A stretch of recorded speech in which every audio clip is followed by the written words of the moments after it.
Nu er det jul, nu er det jul.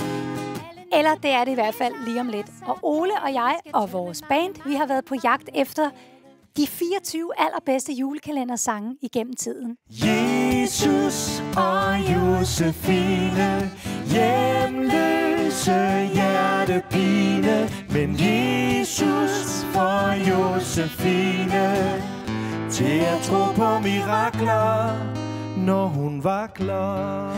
Kaja, jeg kan virkelig godt lide de julekalendersange, der handler om noget med julemad. Selvfølgelig kan du det. Det er risengrød. Ole, er du ikke lidt varm på panden? Ja, jeg må hellere gå og lægge mig. Du har fået julefeber. Julefeber.